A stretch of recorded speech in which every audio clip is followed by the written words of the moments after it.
Good morning বন্ধুরা। আজ হলো 21 জুন রবিবার। আজকের বরাক উপত্যকা তথা আসামের শ্রীভূমি, শিলচর, হাইলাকান্দি এবং ভারতের বিভিন্ন প্রান্তের আজকের সকালের বিশেষ বিশেষ খবরগুলি হলো: পিএম কিষাণে অসমের কৃষকদের অ্যাকাউন্টে 371 কোটি, বললেন সর্বানন্দ সোনোয়াল। এদিকে পিএম কিষাণ কাছাড়ে উপকৃত 69,000-এর বেশি কৃষক। পিএম কিষাণ সম্মান নিধি প্রকল্পের 23তম কিস্তির অর্থ শনিবার সরাসরি কৃষকদের ব্যাংক অ্যাকাউন্টে ঢুকল। পশ্চিমবঙ্গের হুগলির তারকেশ্বরে আয়োজিত অনুষ্ঠানে দেশের 9.44 কোটিরও অধিক কৃষকের জন্য 18,880 কোটিরও বেশি টাকা সরাসরি হস্তান্তর করা হয়। উপভোক্তাদের মধ্যে রয়েছেন 2.18 কোটিরও বেশি মহিলা কৃষক। গুয়াহাটির কৃষি বিজ্ঞান কেন্দ্রে আয়োজিত অনুষ্ঠানে ভার্চুয়ালি যোগ দেন কেন্দ্রীয় বন্দর, জাহাজ ও নৌপথ মন্ত্রী সর্বানন্দ সোনোয়াল। সোনোয়ালের দাবি, 23তম কিস্তিতে অসমের 18.56 লক্ষেরও অধিক কৃষকের ব্যাংক অ্যাকাউন্টে সরাসরি 371 কোটিরও বেশি টাকা পৌঁছেছে। প্রকল্প চালুর পর থেকে রাজ্যের কৃষকরা মোটে 8,292 কোটিরও বেশি আর্থিক সহায়তা পেয়েছেন। এদিকে পিএম কিষাণ কাছাড়ে উপকৃত 69,000-এর বেশি কৃষক। বিনা টিকিটের যাত্রীদের ফাইন এবার এক লাফে ডবল করল ভারতীয় রেল। হকারদের জন্য নয়া ফরমান রেলের। ট্রেনে ভিক্ষা করলে দিতে হবে 2,000 টাকা জরিমানা। বিনা টিকিটে ভ্রমণে এবার বিরাট জরিমানার ব্যবস্থা করল ভারতীয় রেল। অবৈধ টিকিটে বা বিনা টিকিটে ভ্রমণের ক্ষেত্রে জরিমানা দ্বিগুণ করে দিল ভারতীয় রেল। আরও গুরুত্বপূর্ণ বিষয় হলো, নতুন ফাইন কার্যকর হয়ে গিয়েছে 20 জুন থেকেই। রেলে অনুমতি ছাড়া হকারি করলে, রেল নোংরা করলেও দিতে হবে মোটা অঙ্কের টাকা। সেন্ট্রাল রেলওয়ে জুন মাসে মোটে 4.96 লাখ বিনা টিকিটের যাত্রীর কাছ থেকে জরিমানা বাবদ আদায় করেছে 40.85 কোটি টাকা। রেলের তরফে এক বিজ্ঞপ্তিতে বলা হয়েছে, জনবিশ্বাস আইন 2026-এর 137 ও 138 ধারা অনুযায়ী ন্যূনতম জরিমানার অঙ্ক 250 টাকা থেকে বাড়িয়ে করা হয়েছে 500 টাকা। এই হার 20 জুন থেকে কার্যকর করা হয়েছে। জরিমানা এড়াতে রেলযাত্রীদের বৈধ টিকিট নিয়েই সফর করতে অনুরোধ করা হচ্ছে। রেলমন্ত্রক মূলত একটি অফিসিয়াল নোটিশ দিয়ে জানিয়েছেন যে 19 জুন বিজ্ঞপ্তি প্রকাশের দিন থেকেই রেলের একটি পুরনো আইনে, রেলওয়ে অ্যাক্টে 1989 কিছু ধারায় পরিবর্তন এনে নতুন নিয়ম চালু করা হয়েছে। হকারদের জন্য নির্দেশিকা জারি করেছে রেল। বলা হয়েছে, বিনা অনুমতিতে অর্থাৎ বৈধ পাস ছাড়া ট্রেনে হকারি করলে দিতে হবে জরিমানা। পাশাপাশি ট্রেনে ভিক্ষা করা যাবে না। এরকম কাজ করলে দিতে হবে 2,000 টাকা জরিমানা। আবার 1 বছরের জেলও হতে পারে। নিটে পুনঃপরীক্ষার আগে নিরাপত্তা ও স্বচ্ছতা নিশ্চিত করতে একাধিক নতুন বিধি জারি করেছে ন্যাশনাল টেস্টিং এজেন্সি এনটিএ। প্রশ্নপত্র ফাঁসে বিতর্কের পর আজ 21 জুন অনুষ্ঠিত হতে চলা পুনঃপরীক্ষার আগে পরীক্ষার্থীদের জন্য বিশেষ পোশাক বিধি এবং নিরাপত্তা সংক্রান্ত নির্দেশিকা প্রকাশ করা হয়েছে। সংস্থার তরফে জানানো হয়েছে, হালকা জামাকাপড় পরে পরীক্ষায় আসতে হবে।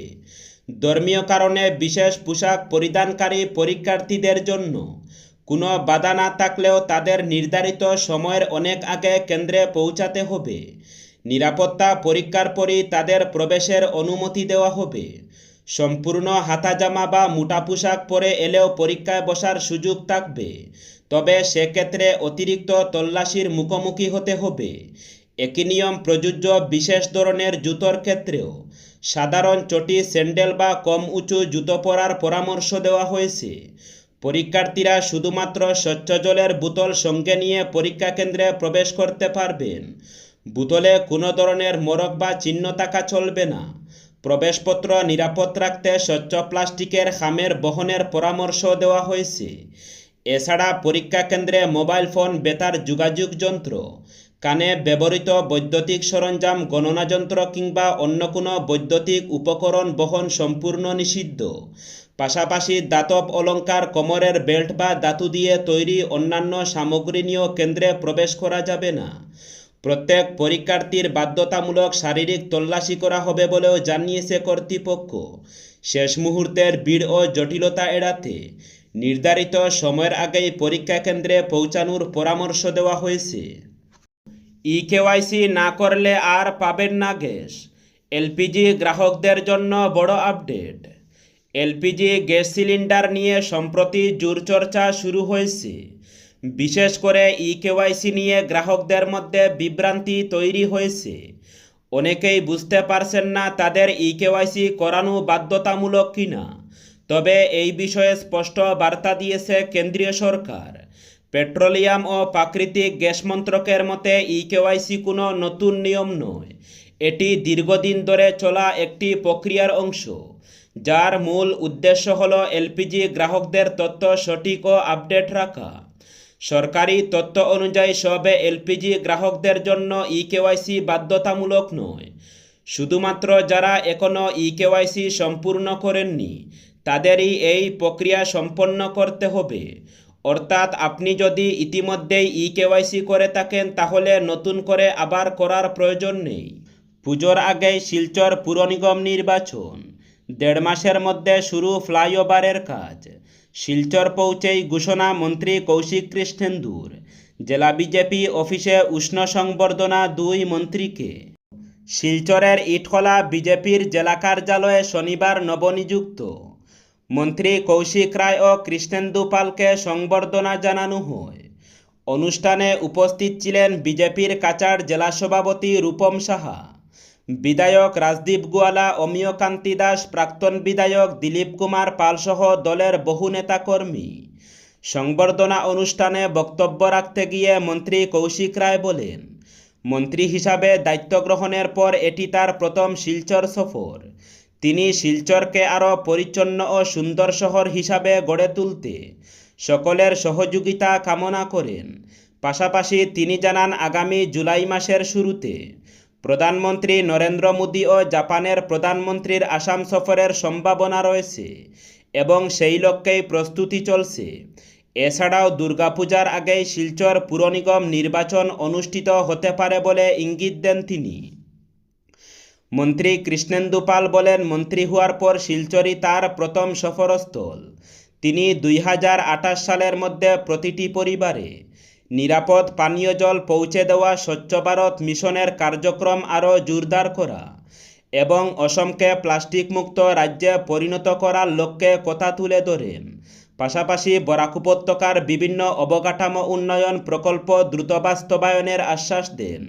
অনুষ্ঠানে বক্তারা আশা প্রকাশ করেন, বরাক উপত্যকা থেকে 2 মন্ত্রী রাজ্য মন্ত্রিসভায় স্থান পাওয়ায় কাছাড় সহ সমগ্র বরাক অঞ্চলের উন্নয়ন কার্যক্রম আগামী দিনে আরও শক্তিশালী হবে।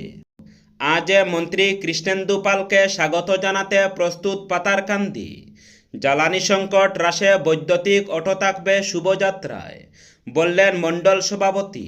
দ্বিতীয় দফায় মন্ত্রী হিসাবে শপথ গ্রহণের পর আজ রবিবার প্রথমবারের মতো নিজে সমষ্টি পাতারকান্দিতে পা রাখছেন রাজ্যের জনস্বাস্থ্য, কারিগরি, বরাক উপত্যকা উন্নয়ন দফতর সহ পার্বত্য অঞ্চল উন্নয়ন দফতরের মন্ত্রী কৃষ্ণেন্দু পাল।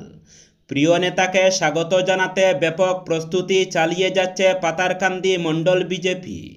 তার আগে শনিবার সন্ধ্যায় বিজেপির পাতারকান্দি মণ্ডল সভাপতি শশীবাবু সিনহা এক সাংবাদিক সম্মেলনের আয়োজন করে একথা জানান। মন্ত্রীরূপে শপথ গ্রহণের পর প্রথম নিজে সমষ্টিতে পদার্পণ উপলক্ষে পাতারকান্দিতে উৎসবের আজেম পরিলক্ষিত হচ্ছে। মন্ত্রীর আগমনের মুহূর্ত স্মরণীয় করে রাখতে গোটা পাতারকান্দি তরুণ ও দলীয় পতাকায় সেজে উঠেছে। সমষ্টির বিভিন্ন গুরুত্বপূর্ণ স্থান, মোড় ও রাস্তাঘাট বর্ণিল সাজে সাজিয়ে তোলা হচ্ছে। শহর ও গ্রাম নির্বিশেষে শোভা পাচ্ছে বড় বড় হোর্ডিং, শুভেচ্ছা ব্যানার এবং ভারতীয় জনতা পার্টির দলীয় পতাকা। দলীয় কর্মী সমর্থকদের পাশাপাশি সাধারণ মানুষদের মধ্যেও এ নিয়ে উদ্দীপনা দেখা যাচ্ছে। সকাল 11টায় প্রথমে চেরাগিতে মন্ত্রী কৃষ্ণেন্দু পালকে উষ্ণ অভ্যর্থনা ও স্বাগত জানানো হবে। চেরাগি থেকে মন্ত্রী চলে যাবেন ঐতিহ্যবাহী কালাইনলাল জিউ আখড়ায়। সেখানে তিনি পুজো দিয়ে জগন্নাথ দেবের আশীর্বাদ নেবেন। আখড়া থেকে বেরিয়ে তিনি যাবেন পাতারকান্দি উত্তর রেলগেটে। সেখান থেকে বিশাল কর্মী সমর্থক ও শুভযাত্রা সহকারে পাতারকান্দি শহর পরিক্রমা শুরু হবে। মামার বাড়িতে ঝুলন্ত অবস্থায় দশম শ্রেণীর ছাত্রীর মৃতদেহ উদ্ধার। কাছাড় জেলার সুনাই থানার অন্তর্গত তুন্দুরকান্দি এলাকায় মামার বাড়ি থেকে একে দশম শ্রেণীর ছাত্রীর ঝুলন্ত মৃতদেহ উদ্ধারকে কেন্দ্র করে চাঞ্চল্যের সৃষ্টি হয়েছে। সুনাইয়ের দনেহরি এলাকার বাসিন্দা জয়নুল হক লস্করের মেয়ে। সে তার মামার বাড়ি 11 নম্বর ওয়ার্ডে তুন্দুরকান্দি এলাকায় অবস্থান করছিল। শনিবার সকালে পরিবারের সদস্যরা তাকে ঘরের ভেতর গলায় ফাঁস লাগানো ঝুলন্ত অবস্থায় দেখতে পান। এরপরই খবর দেওয়া হয় পুলিশকে। খবর পেয়ে সুনাই থানার পুলিশ ম্যাজিস্ট্রেট এবং ফরেনসিক টিম ঘটনাস্থলে পৌঁছে তদন্ত শুরু করে। প্রয়োজনীয় প্রক্রিয়া সম্পন্ন করার পর মৃতদেহটি উদ্ধার করে ময়নাতদন্তের জন্য শিলচর মেডিকেল কলেজ ও হাসপাতালে পাঠানো হয়। ঘটনার প্রকৃত কারণ এখনও জানা যায়নি। ময়নাতদন্তের রিপোর্ট হাতে পাওয়ার পর মৃত্যুর কারণ সম্পর্কে স্পষ্ট ধারণা মিলবে বলে পুলিশের ধারণা। এ পর্যন্ত কোনো অভিযোগ পাওয়া যায়নি বলে পুলিশ সূত্রের খবর। তবে ঘটনার তদন্ত অব্যাহত রেখেছে পুলিশ। ঘটনাকে ঘিরে এলাকা জুড়ে শোকের ছায়া নেমে এসেছে। বিয়ের প্রতিশ্রুতি দিয়ে সম্পর্ক, গর্ভবতী হওয়ার পর পরিত্যাগের অভিযোগ। কাছাড় জেলায় চাঞ্চল্য সৃষ্টি করেছে এক যুবতীর অভিযোগ। সামাজিক মাধ্যমে পরিচয়ের পর প্রেমের সম্পর্ক গড়ে ওঠে এক যুবকের সঙ্গে। যুবতীর দাবি, বিয়ের আশ্বাস দিয়ে তাকে বেঙ্গালুরুতে নিয়ে গিয়ে কয়েক মাস একসঙ্গে থাকার পর গর্ভবতী অবস্থায় ফেলে রেখে চলে যান অভিযুক্ত। পরে অভিযুক্তের পরিবারের সঙ্গে যোগাযোগ করলেও কোনো স্থায়ী সমাধান মেলেনি বলে অভিযোগ। ন্যায় বিচারের দাবিতে প্রথমে থানায় এবং পরে পুলিশ সুপারের কাছে লিখিত অভিযোগ দায়ের করেছেন যুবতী। তবে এই অভিযোগের বিষয়ে এখনো পর্যন্ত অভিযুক্ত বা তার পরিবারের পক্ষ থেকে কোনো প্রতিক্রিয়া পাওয়া যায়নি। পুলিশের তদন্তের পরই ঘটনার প্রকৃত সত্য সামনে আসবে।